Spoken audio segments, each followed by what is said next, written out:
Bueno, hola, buenas tardes a todos. Eh, es un privilegio estar aquí con ustedes para compartir la palabra de Dios en esta tarde. Es realmente un privilegio poder abrir el libro de Dios y poder escuchar y leer las palabras de Jesús, porque ahora vamos a continuar nuestro estudio del Evangelio de Marcos, en la que vemos al Rey que se hizo siervo, al Señor Jesucristo. Y vamos a estudiar Marcos capítulo 9, versículo 42 al 50. Y he titulado esta enseñanza Un llamado radical. Un llamado radical. Y la palabra radical es una palabra interesante porque proviene del latín radix, que significa raíz. O sea que algo que es radical es algo que va a la raíz, al centro, al corazón del asunto.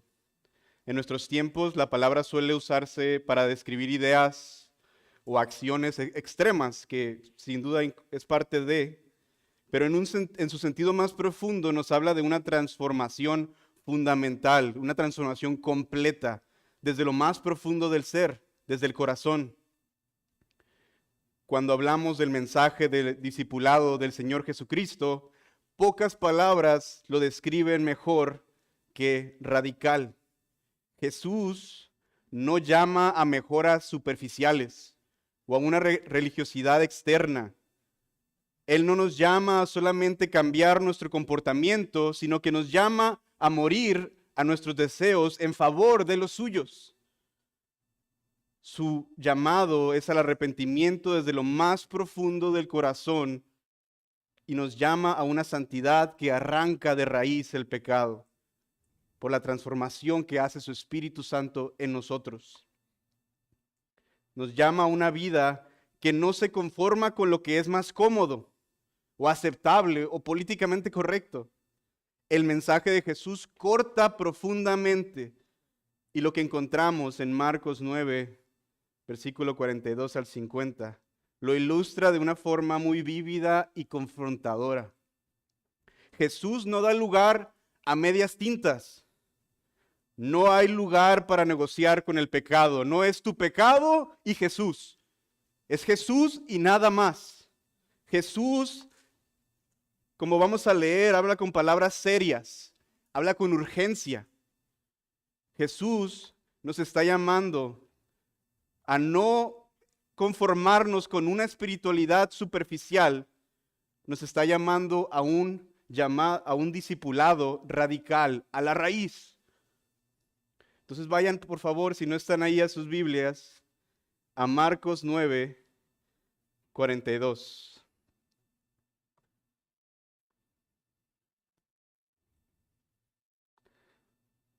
Dice Marcos 9, 42. Cualquiera que haga tropezar a uno de estos pequeñitos que creen en mí, mejor le fuera si se le atase una piedra de molino al cuello y se le arrojase en el mar. Si tu mano te fuera ocasión de caer, córtala. Mejor te es entrar en la vida manco que teniendo dos manos ir al infierno, al fuego que no puede ser apagado, donde el gusano de ellos no muere y el fuego nunca se apaga. Y si tu pie te fuera ocasión de caer, córtalo. Mejor te es entrar a la vida cojo que teniendo dos pies ser echado en el infierno, al fuego que no puede ser apagado, donde el gusano de ellos no muere, el fuego nunca se apaga. Y si tu ojo te fuera ocasión de caer, sácalo. Mejor te es entrar en el reino de Dios con un ojo que teniendo dos ojos ser echado al infierno, donde el gusano de ellos no muere y el fuego nunca se apaga. Porque todos serán salados con fuego, y todo sacrificio será salado con sal. Buena es la sal, mas si la sal se hace insípida, ¿con qué la sazonaréis? Tened sal en vosotros mismos y tened paz los unos con los otros. Vamos a orar. Señor, te agradecemos por tu palabra. Gracias porque podemos conocer lo que tú pides de nosotros porque tú a través de ella nos muestras tu voluntad. Te pido, Padre, que cada uno de nosotros podamos prestar suma atención a tu palabra, que podamos prestar suma atención aquí a las palabras de Jesús y que realmente sean que tu Espíritu Santo las use para transformarnos y vivir vidas que cada vez vayan siendo más y más conformadas al carácter de tu Hijo Jesucristo, para gloria de tu nombre, Señor. Guíame, por favor, y ayúdame para presentar este mensaje de una manera que te honre. Te damos gracias en Cristo Jesús. Amén. Muy bien.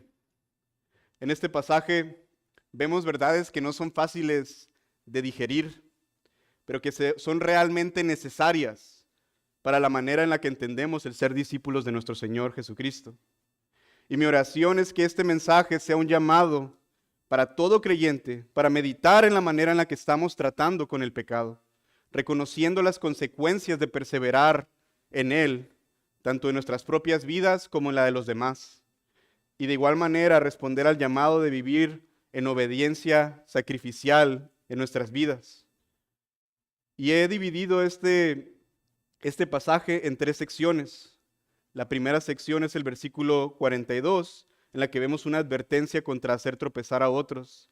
Luego vamos a ver el 43 al 48, donde vemos una advertencia contra el pecado personal. Y por último, los últimos 2 versículos, vamos a ver un llamado al compromiso total.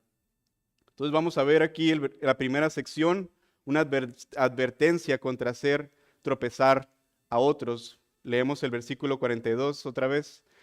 Cualquiera que haga tropezar a uno de estos pequeñitos que creen en mí, mejor le fuera si se le atase una piedra de molino al cuello y se le arrojase en el mar. Este versículo está ligado a la conversación que el Señor Jesús está teniendo con sus discípulos en los versículos anteriores. Jesús había estado hablando de temas importantes con sus discípulos. Él les había mostrado que en el reino de Dios la verdadera grandeza no se mide por estatus ni por influencia, sino por humildad y servicio desinteresado. Vayan ahí en el mismo capítulo 9 al versículo 35.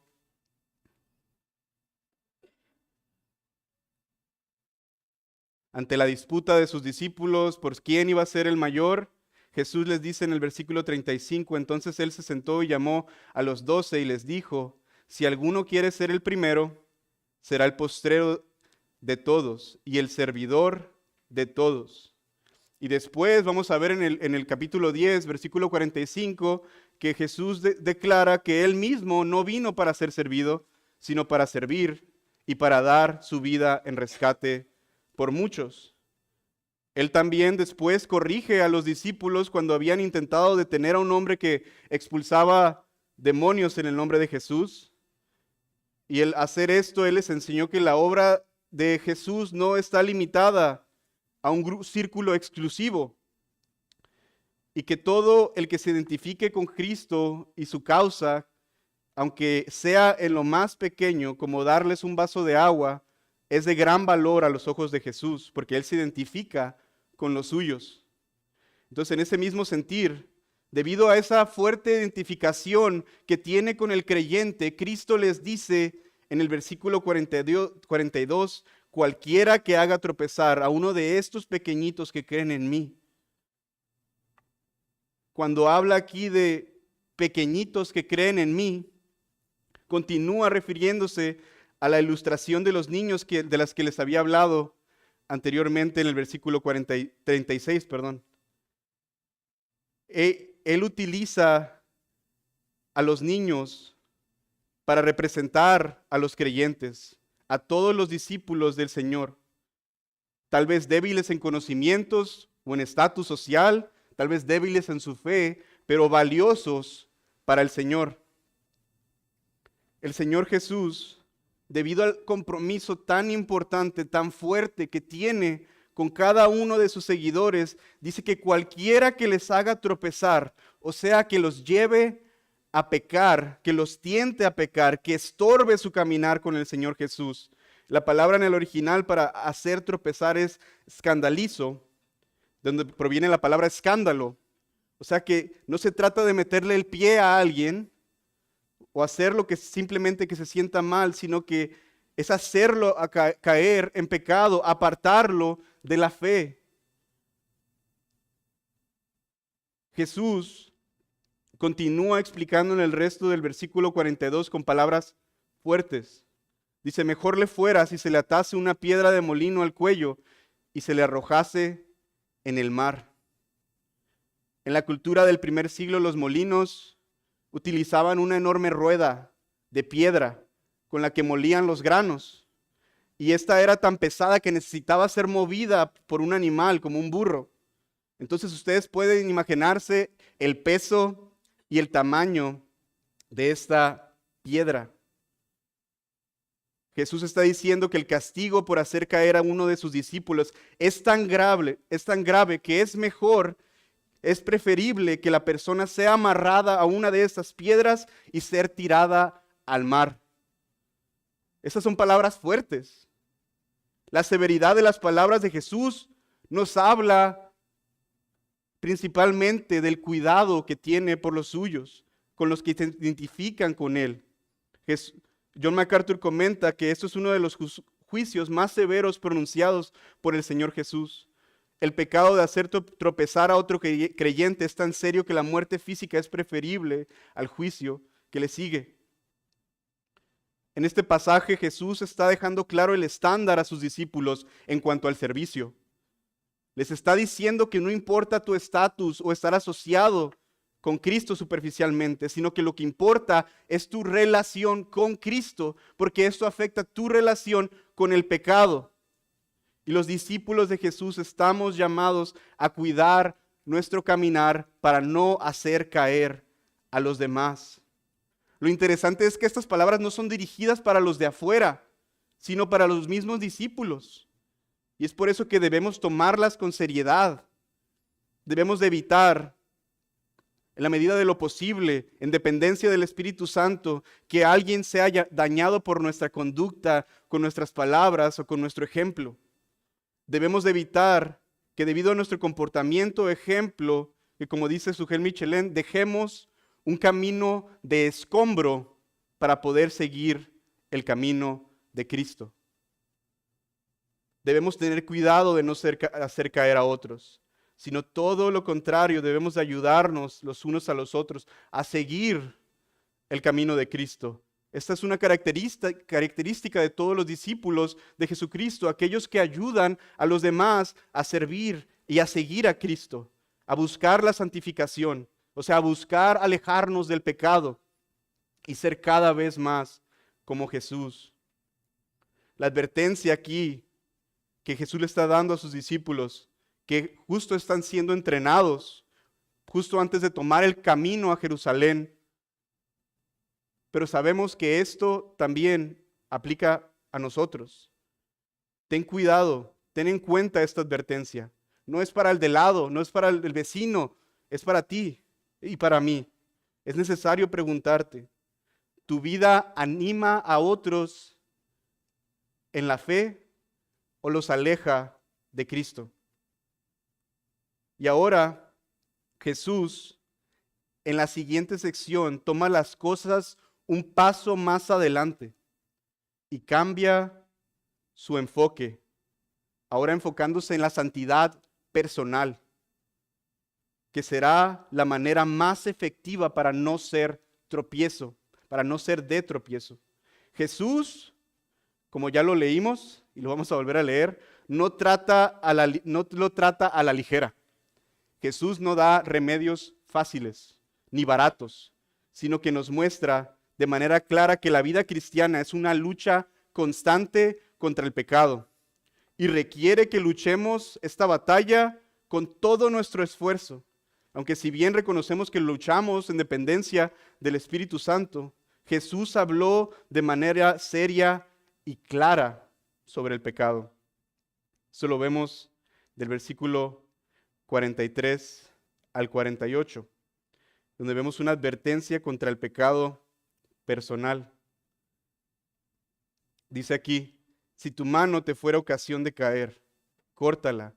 Mejor te es entrar Mejor te es entrar en la vida manco que teniendo dos manos ir al infierno, al fuego que no puede ser apagado, donde el gusano de ellos no muere y el fuego nunca se apaga.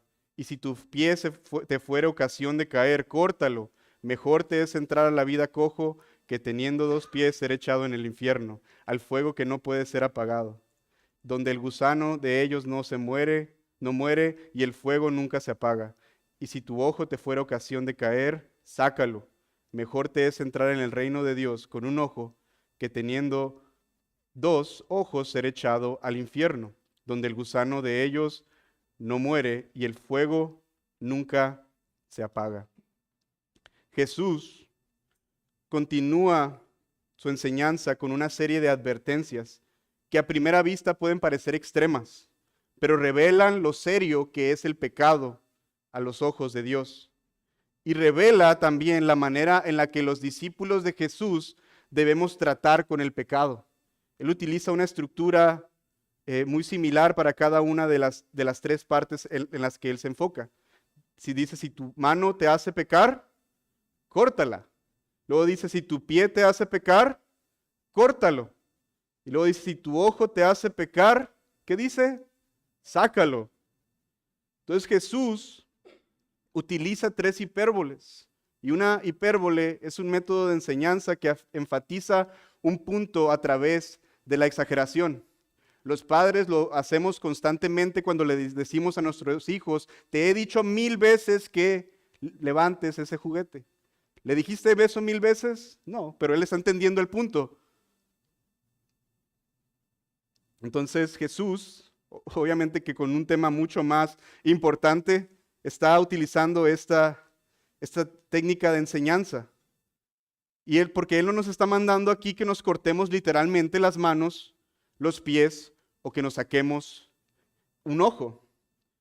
Él nos está hablando de la urgencia con la que debemos de tratar el pecado.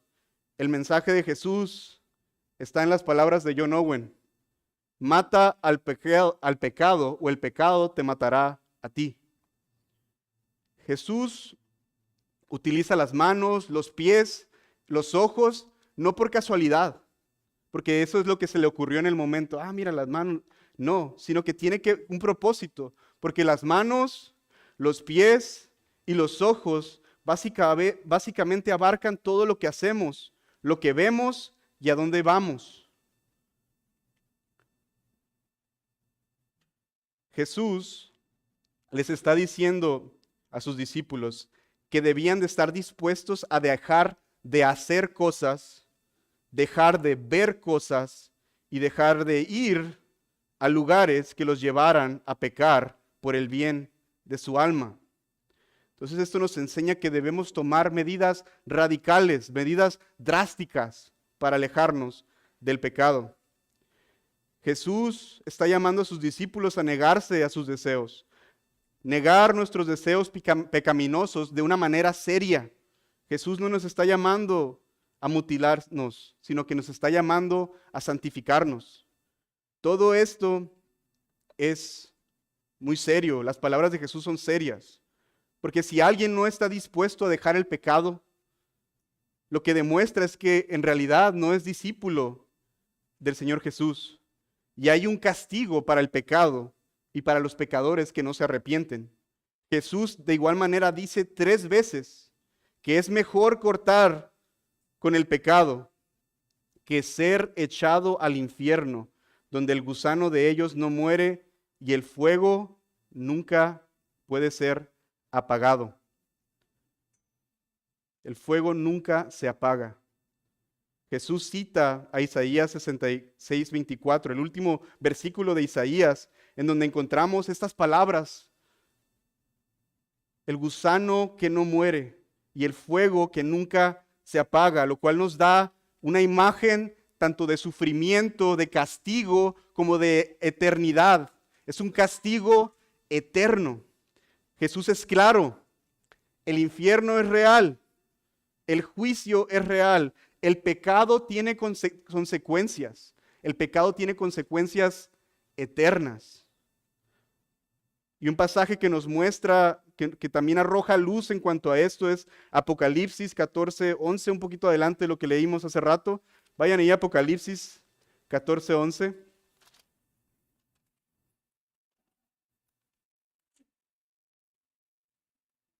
Donde nos habla de la eternidad del castigo.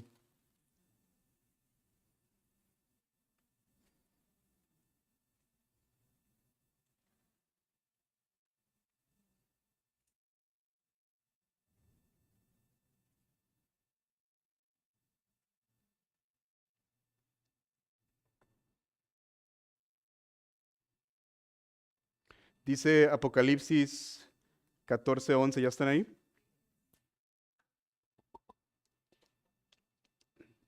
Dice, y el humo de su tormento sube por los siglos de los siglos. Y no tienen reposo de día ni de noche los que adoran a la bestia y a su imagen, ni nadie que reciba la marca de su nombre. Entonces nos deja aquí claro que el humo de su tormento sube por los siglos de los siglos. Nos habla de la eternidad del infierno.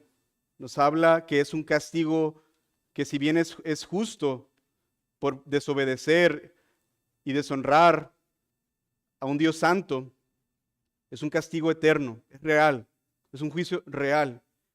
Y aquí nos deja claro que el pecado no es algo que debemos tomar a la ligera, sino que aferrarte a él, aferrarte a tu pecado, tiene consecuencias graves y eternas.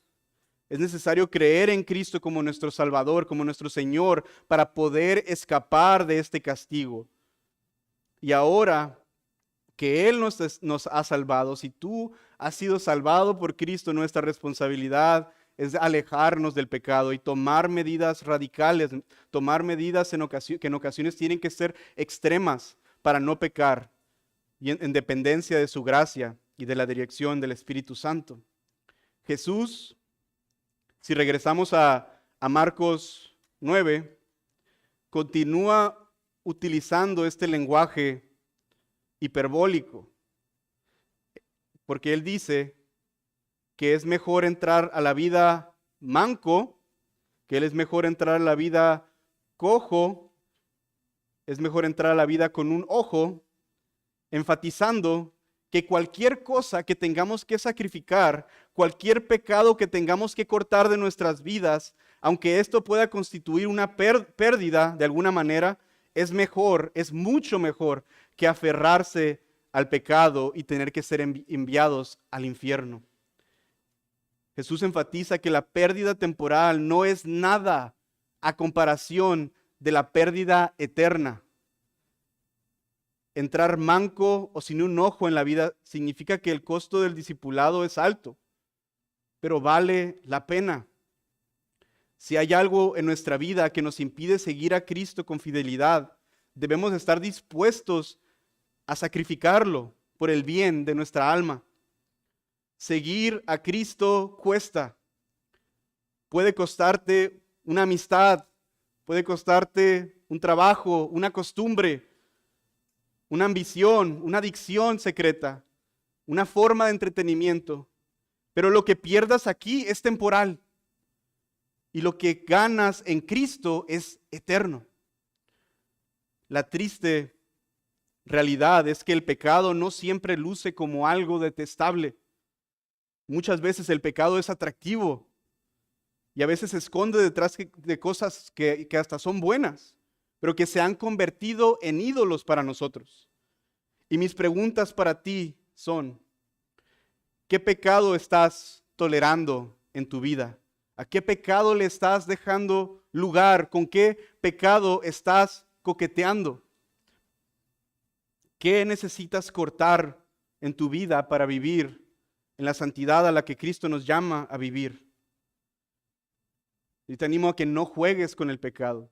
No lo justifiques, no lo escondas, no intentes racionalizarlo. Haz lo que sea necesario en dependencia del Espíritu Santo para eliminarlo de tu vida. Sabemos que ahora que estamos en Cristo tenemos el poder espiritual para vencer el pecado. El llamado cristiano no es necesariamente a esforzarnos más. Aunque es verdad que tenemos que esforzarnos, pero se trata de buscar en dependencia del Espíritu Santo, tomar medidas drásticas para vencer al pecado. Y un pasaje que nos muestra esta verdad es Efesios 4, 22 al 24. Vayan ahí, Efesios 4, 22 al 24. Efesios capítulo 4.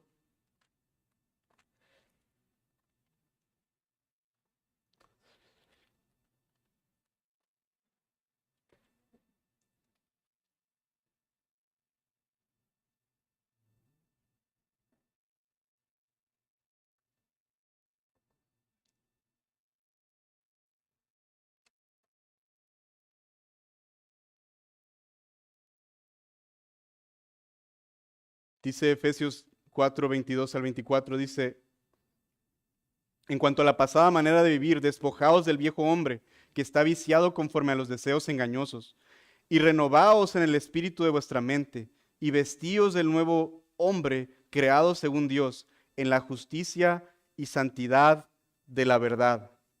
Se trata de que seamos renovados para poder ver el pecado como Dios lo ve,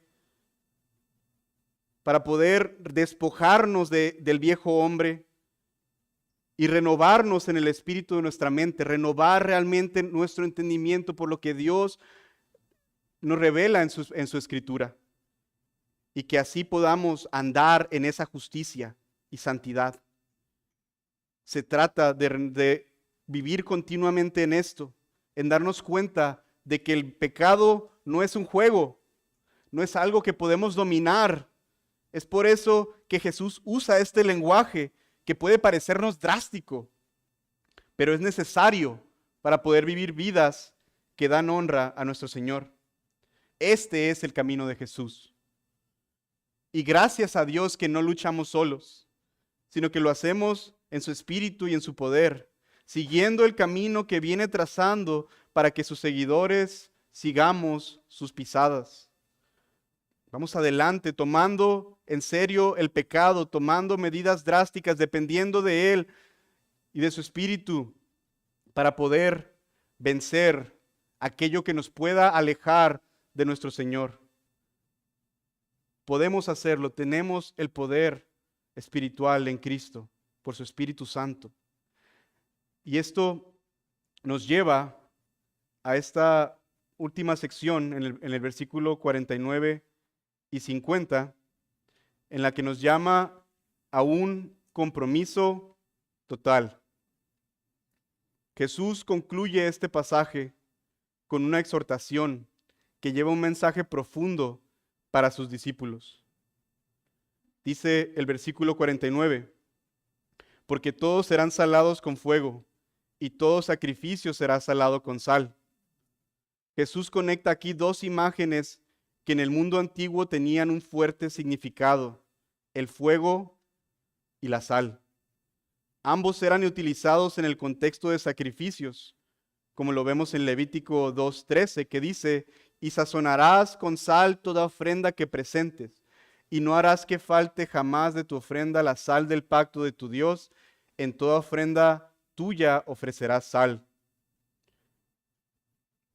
Aquí la sal, como nos dice el pastor John MacArthur, la sal en los sacrificios era un símbolo de la promesa de Dios, de su pacto y de su fidelidad. Y también sabemos que en el primer siglo, en el mundo antiguo, la sal era utilizada como un preservador y un purificador. En esos tiempos, como podemos imaginarnos, no había refrigeradores. Por lo tanto, ellos le echaban sal a las cosas para impedir el proceso de descomposición, para que las cosas les duraran más tiempo. Por un lado, nos dice que todos serán salados con fuego y todo sacrificio será salado con sal. Y en este lenguaje, el fuego también nos apunta a las pruebas y a la purificación que recibimos los creyentes por medio de ellas. Los mismos discípulos iban a ser probados no en mucho tiempo, cuando el Señor Jesús fuera arrestado y crucificado. Y que todo sacrificio sea salado con sal, nos muestra que todos estos sacrificios y pruebas tienen un efecto santificador en la vida de los creyentes. Pedro también habla de este efecto purificador que tienen las pruebas en la vida del creyente en 1 de Pedro 1:6. Vayan ahí a 1 de Pedro 1:6.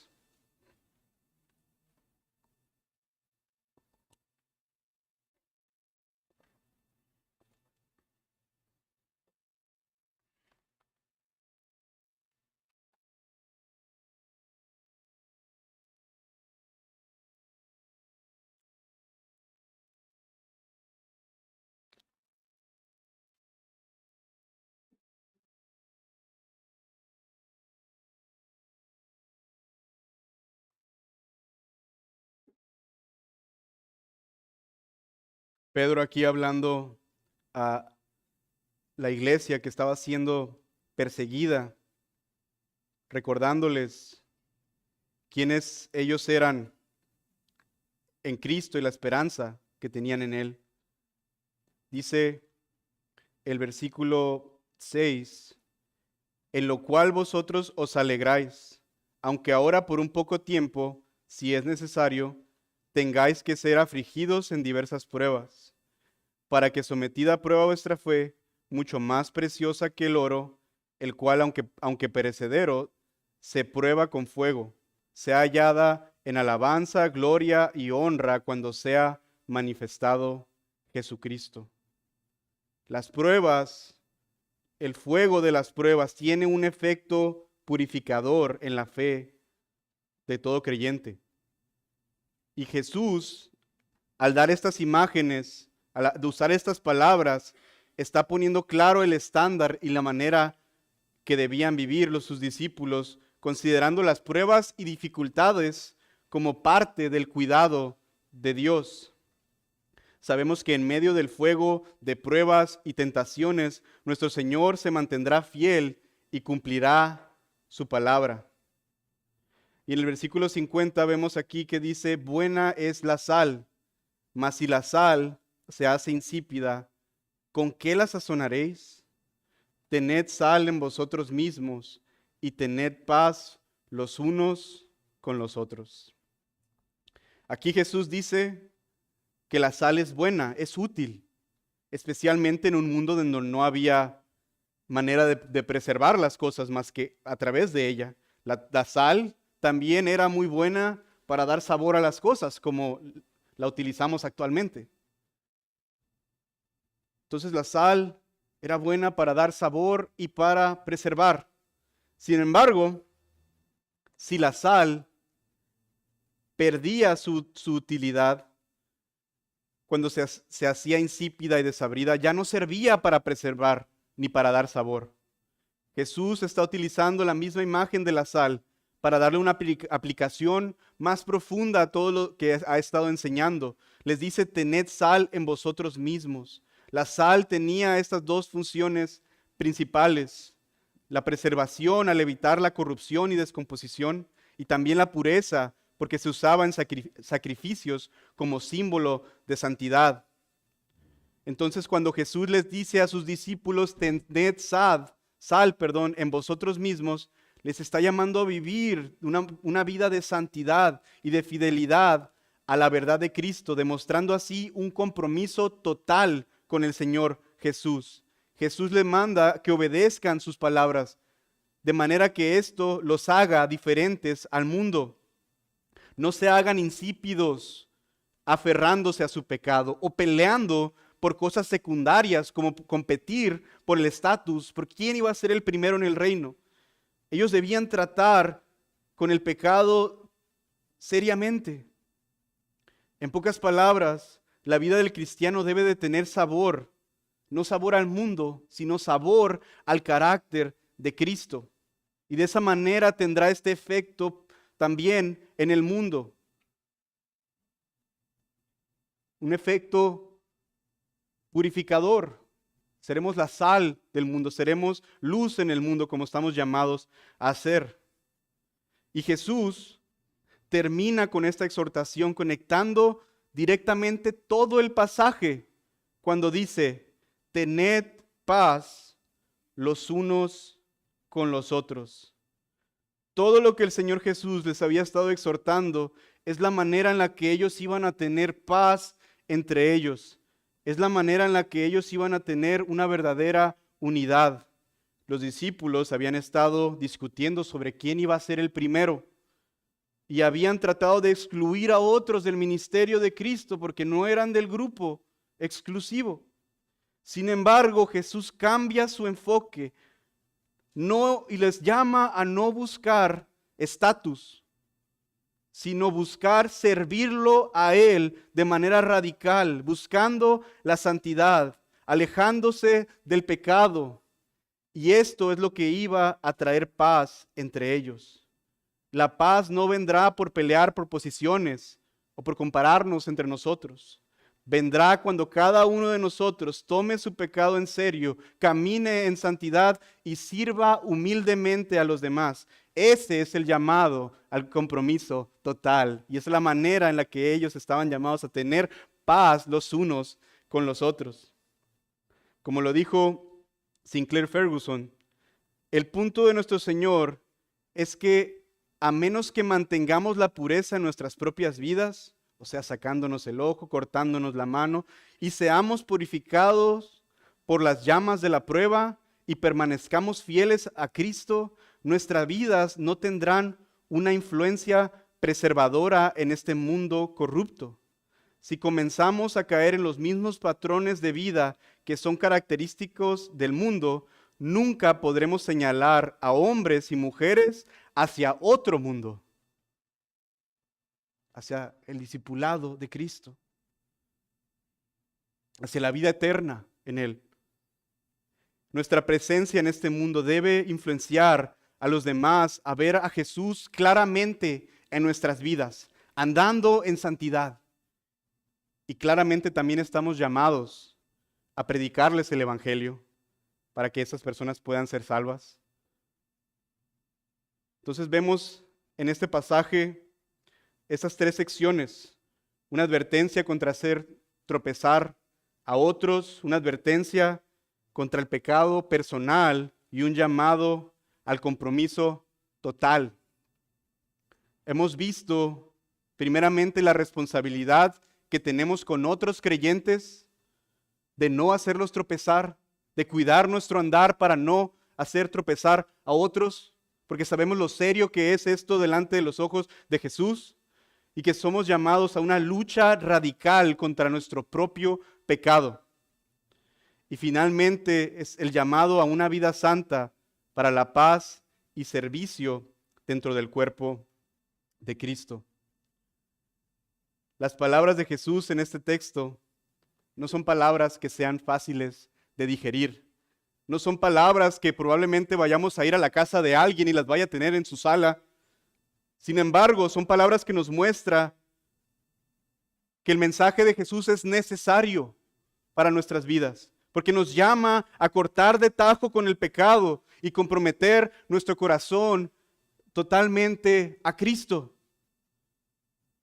Son palabras que nos muestran por qué el mensaje de Jesús no es bien recibido por muchas personas, porque va en contra de buscar lo propio, sino que va a favor de buscar lo que Cristo nos enseña, lo que Cristo le agrada, lo que va a terminar trayendo gloria a Dios.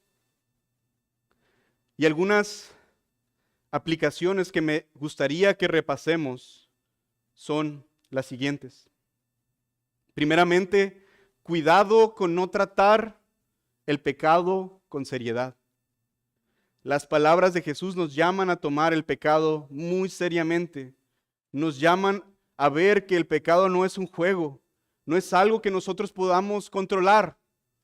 Es por eso que Jesús usa un lenguaje fuerte como cortar y arrancar, para ilustrar que el creyente debe rechazar los placeres que el mundo ofrece, que el pecado ofrece. Y eso significa que el cristiano debe vivir una vida constante de confesión y arrepentimiento, dependiendo de Dios y de su palabra para poder vencer el pecado.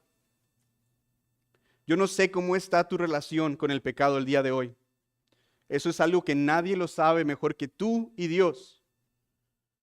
No debemos de dejar pasar esta oportunidad en la que estamos estudiando, meditando en palabras tan claras sobre el pecado en nuestra vida. Cada uno debe de preguntarse, ¿estoy tratando con el pecado de manera ligera? ¿Estoy reflejando realmente a Cristo en mi carácter? ¿Qué cosas estás viendo? ¿Qué cosas estás haciendo? ¿A qué lugares estás yendo que te hacen pecar? ¿Cuáles son los pecados que estás tolerando en tu vida? Son preguntas que debemos de responder honestamente delante de Dios. Porque la realidad es que todos nos quedamos cortos en cuanto al estándar de Cristo. El mensaje de Jesús es que si alguno quiere venir en pos de mí, niéguese a sí mismo, tome su cruz y sígame. Muere a ti mismo, muere a tus deseos y sígueme. Recuerda que el mensaje de Jesús no necesariamente se trata de esforzarnos más o echarle más ganas, que sí lo tenemos que hacer. Se trata de considerar lo que ahora somos en Cristo y del poder que Él nos da para vencer y poder vivir vidas que le agraden. Ahora en Cristo podemos hacerlo porque estamos unidos a Él. Tenemos todo el poder espiritual necesario para poder vivir vidas que le agraden.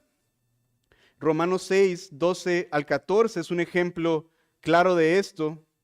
Vayan ahí a Romanos 6, 12.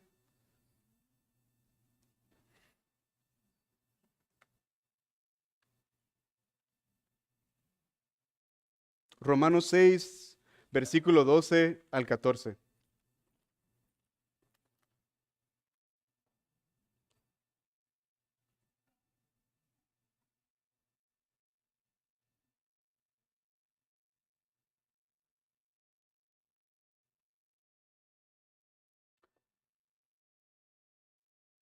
Y el capítulo 6 de Romanos es Pablo aquí hablándonos acerca de la unión que tenemos en Cristo. Y por esa unión es que ahora estamos muertos al pecado. Y que a través de la muerte de Cristo, a través de su resurrección, podemos ahora vivir de esta manera. Por eso es que Pablo les dice en el versículo 12, dice, no reine pues el pecado en vuestro cuerpo mortal, de modo que lo obedezcáis en sus concupiscencias. Ni tampoco presentéis vuestros miembros al pecado como instrumentos de iniquidad, sino presentaros a vosotros mismos a Dios como vivos de entre los muertos y vuestros miembros a Dios como instrumentos de justicia, porque el pecado no se enseñoreará de vosotros porque estáis bajo la ley, porque no estáis bajo la ley, sino bajo la gracia. Porque estamos unidos en Cristo, estamos bajo la gracia. Él nos representa en su muerte y resurrección. Estamos muertos al pecado. El pecado ha perdido su poder sobre nosotros y ahora el Espíritu Santo mora en nosotros. Cristo vive en nosotros y podemos vivir y presentar nuestros miembros, nuestros cuerpos, nuestras acciones como instrumentos de justicia delante de Dios. Tengamos claro que si tú estás en Cristo, tú estás justificado delante de Él. Tú has sido declarado justo. Tú has sido perdonado completamente. Y Él ahora ha depositado la justicia de su Hijo en ti. Eres justo delante de Él. Sin embargo, mientras vivamos en este cuerpo, continuaremos luchando con el pecado. Pero Dios nos ha dado recursos, como lo hemos visto, para tener victoria sobre Él.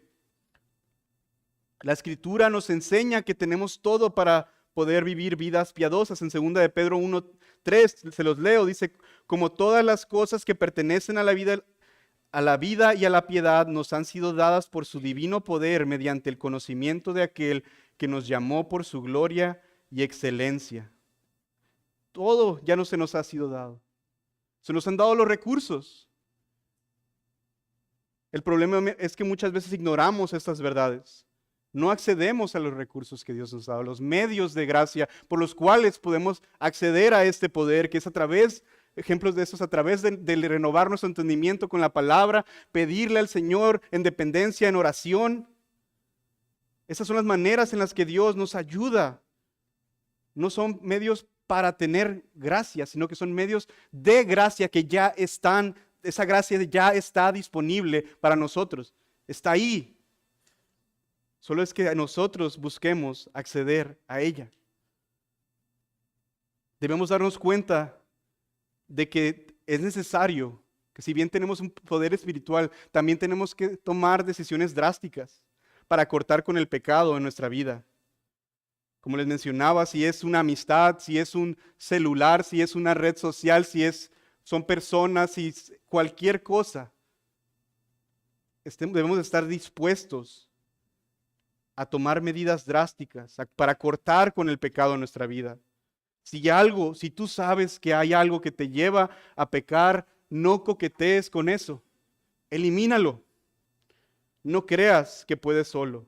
Pídele ayuda a Dios, porque Él es poderoso.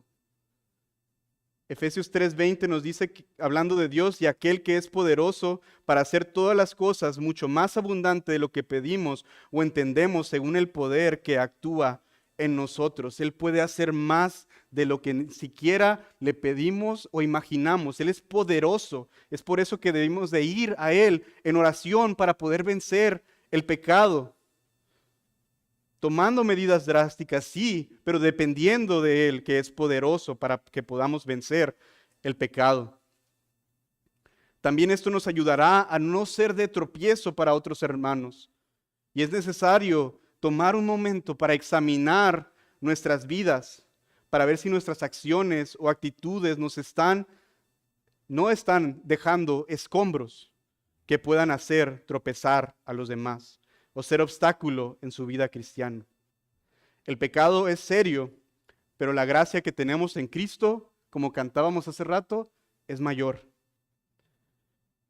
Y otro tema que este texto nos invita a meditar, a considerar seriamente, es que el infierno es real.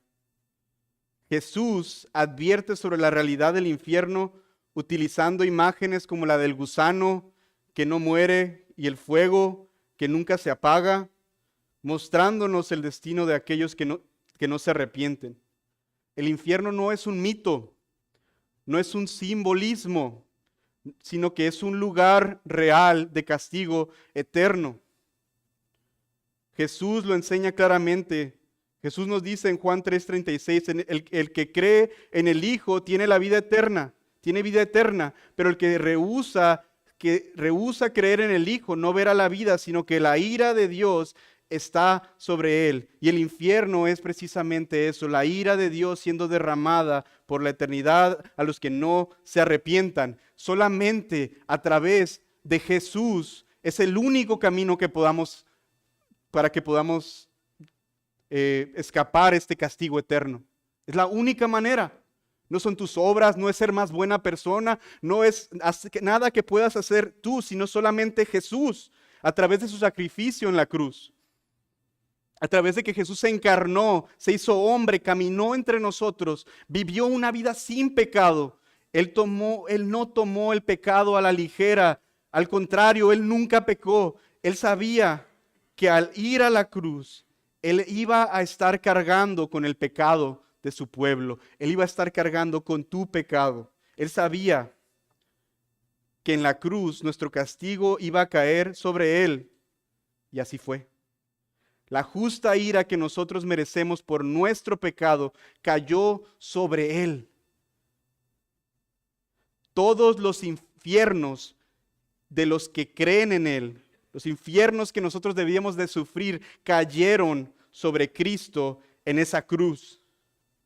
Fueron cargados por Él en la cruz, para que precisamente si ponemos nuestra fe, nuestra confianza en Él, podamos ser librados de este castigo eterno. Y si tú no has creído en Cristo para salvación, yo te ruego a que consideres estas palabras para que puedas ver al gran Salvador que tenemos en Cristo y que te arrepientas de tu pecado, creyendo en Cristo como tu Señor y Salvador. como tu representante delante de Dios, porque Él cargó tu castigo en la cruz y tú crees en Él. Él promete salvar a todo pecador que va a Él arrepentido. Ve a Él, no lo dejes para después, porque puede ser demasiado tarde. Y ahora, si tú has creído en Cristo, considera el gran favor que Dios ha tenido sobre ti para librarte del castigo que merecías, tomando sobre Él el castigo que Él no merecía. Y es por eso que cuando escuchamos palabras como las que leemos en esta tarde, cualquier sacrificio que Él nos esté llamando a hacer debe de ser nada para nosotros, porque sabemos lo que Él estuvo dispuesto a sacrificar por nosotros. Es por eso que tener un deseo de vivir de una manera que traiga honra a nuestro Señor debe de estar presente en nuestros corazones. Una vida en la que cualquier cosa que tengamos que hacer a un lado, cualquier cosa que tengamos que sacrificar, cualquier decisión drástica que tengamos que tomar con relación al pecado, la consideraremos como poca cosa en comparación de servir y honrar a nuestro Señor, que entregó su vida en nuestro lugar.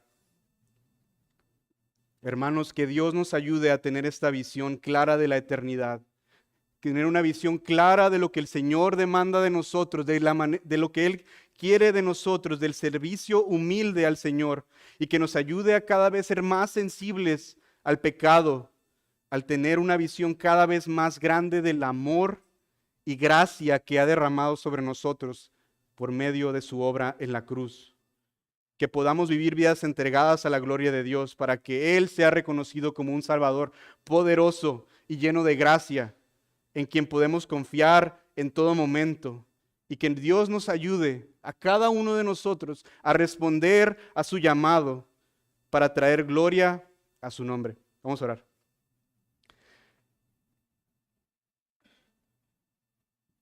Señor, te damos tantas gracias, Señor, porque si bien, como lo hemos mencionado, estas palabras no son fáciles de digerir, no son palabras que el mundo le agraden, Señor, pero sabemos a la luz de lo que tú has hecho por nosotros, Señor, que es algo que es necesario para nuestras vidas. Si queremos honrarte, si queremos servirte, es necesario que tomemos así de serio nuestra relación con el pecado, Señor. Ayúdanos, Señor, porque muchas veces perdemos el rumbo y nos enfocamos en cosas que no te agradan, Señor. Ayúdanos a que estas palabras que estén resonando en nuestro corazón, Señor, para que cuando se presente la tentación, cuando se presente cualquier cosa que nos lleve a pecar, Señor, consideremos nuestro servicio a ti, Señor, para no deshonrar tu nombre. Sabemos lo que a ti te agrada, Señor. Ayúdanos a llevarlo a cabo con tu Espíritu Santo, Señor. Ayúdanos porque te necesitamos y te necesitamos tanto, Padre. En Cristo Jesús te damos toda la gloria y honra. Amén.